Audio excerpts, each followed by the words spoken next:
this is becoming a serious problem, okay.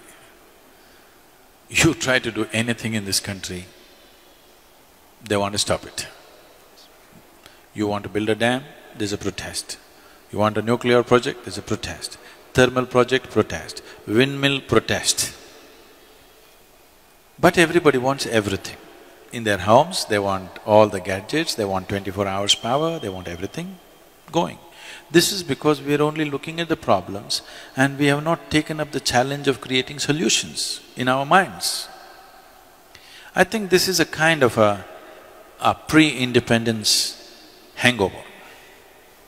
Because Mahatma Gandhi brilliantly designed a revolt against the British, not by killing them, not by shooting at them, not by bombing installations, but simply by stopping activity. Bandh, Hartal, Satyagraha came from there. It was a brilliant device for those days because we were conquered. But even today, if you want to become a leader, I'm just telling you, this is a secret, okay?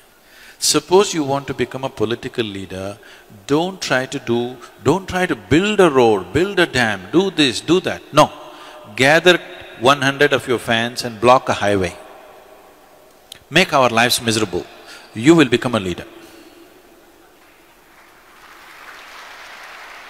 Yes, unfortunately, yes. You stop the train, you stop the road, you cut the water, cut the electricity, you will become a leader. If you make something happen, you will get ignored, of course.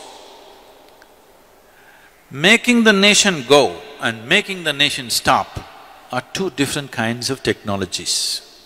Mahatma Gandhi mastered the art of making the nation stop, and it was contextually the right thing to do for those times because we were being ruled by somebody else. But we are still doing the same thing. State governments are demanding that they must have a right to call for a bandh. Bandh means closure.